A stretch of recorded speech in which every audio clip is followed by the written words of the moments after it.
मायके में इतना हिस्सा तो अवश्य चाहिए कि हम आकर अपनी मर्जी से रह सकें। अरे संध्या, तुम? नज़र पड़ते ही सीमा ने पूछा। बस कल ही पहुंची हूँ आंटी। संध्या सीमा के मोहल्ले में रहने वाली शर्मा परिवार के दूसरे नंबर की बिटिया है। शर्मा जी के 2 बेटे और 2 बिटियां हैं। बड़ी बेटी सोनल की शादी संपन्न परिवार में हुई थी। शादी के बाद सोनल अपने मायके में जब भी आती सभी भाई बहनों के लिए ढेर सारे उपहार लेकर आती, जिससे मायके में उसकी काफ़ी इज्जत और रुतबा थी। वहीं दूसरी ओर संध्या की शादी जिस परिवार में हुई थी वो आर्थिक रूप से थोड़े कमज़ोर थे और बेटे के कैंसर की बीमारी ने संध्या को और कमज़ोर बना दिया था। अपने घर घूमने आने का न्योता सीमा ने संध्या को दे दिया। मिलनसार स्वभाव के कारण मोहल्ले में दोनों बहनों की काफ़ी इज्जत होती थी। मोहल्ले की आंटियों से काफ़ी प्यार मिलता था। शाम होते ही संध्या अपने बच्चों के साथ सीमा के घर पहुंची। कैसी हो संध्या? ससुराल में सब कैसे हैं?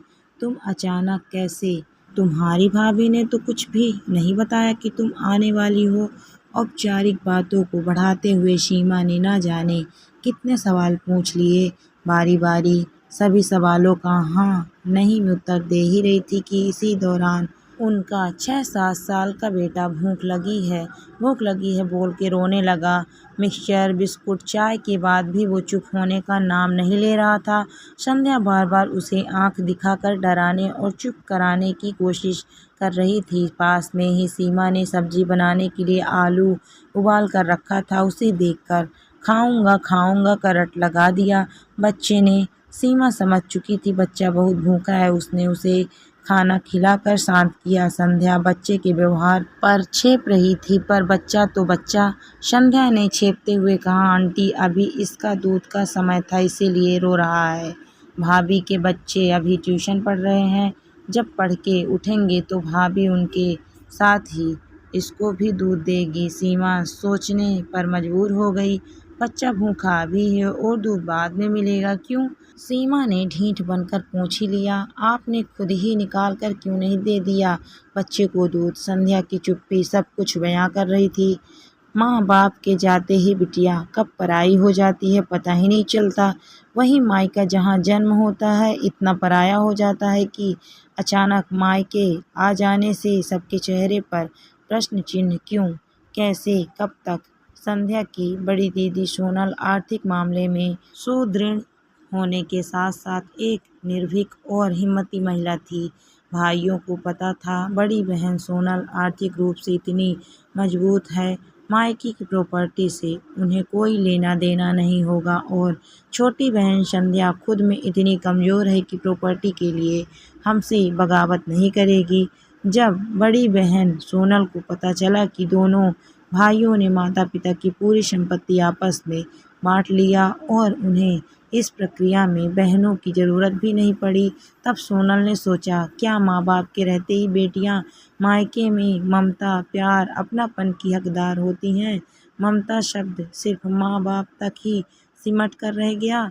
माना मेरी आर्थिक स्थिति अच्छी है, पर छोटी बहन संध्या की नहीं। नहीं, मैं बड़ी हूँ, मुझे ही कुछ करना होगा। कम से कम मायके आना जाना लगा रहेगा तो भाई भाभी से जुड़े रहना संभव होगा और धीरे धीरे ममता पनप ही जाएगी। और वैसे भी हम बहनें तो भाइयों पर प्यार लुटाती ही हैं। क्या धन दौलत संपत्ति रिश्तों से इतनी ऊपर हो गई है? बचपन में मैं साथ खेले कूदे अपने ही भाई बहन इतने दूर हो जाते हैं, बहनों को हिस्सा ना देना पड़े इसीलिए उनसे कोई मतलब ही ना रखा जाए तो बेहतर होगा। क्या भाइयों की सोच ऐसी हो गई है? फिर तो धीरे धीरे मायके में, उसे घर में जहाँ हमारा जन्म हुआ, जहाँ से हमारी अनेक यादें जुड़ी हैं, जिस आंगन में हमने खेला कूदा और बड़े हुए हैं, वहाँ से हमारा अस्तित्व ही समाप्त हो जाएगा। उसने यहाँ आकर नगर पालिका व कोर्ट में जाकर वकीलों की सलाह लेकर स्पष्ट शब्दों में भाइयों से कह दिया, मैं जानती हूँ हम बहनों ने अपने माता पिता की ज़मीन जायदाद में हिस्सा ले लिया तो आप लोगों से संबंध हमेशा के लिए खराब हो जाएगा। कानून चाहे जितना भी बन जाए, वैधानिक अधिकार भी लड़कियों को मिल जाए, पर अभी भी मानसिकता बदलने में समय लगेगा। हम दोनों बहनों को अपना अपना हिस्सा तो नहीं, पर इतना तो अवश्य चाहिए कि हम यहाँ आकर अपनी मर्जी से अपने कमरे में रह सकें, जब चाहे आ जा सकें। ऐसा होने से आप लोगों को भी कोई असुविधा नहीं होगी। यदि आप लोगों को मंजूर है तो ठीक है, वरना अभी आप लोगों ने 2 हिस्सों में बांट दिया है, फिर 4 हिस्सा होगा। बड़े ही बेबाक से सोनल ने अपनी बात पूरी की। सोनल की बातें सुनकर भाई अवाक रह गए।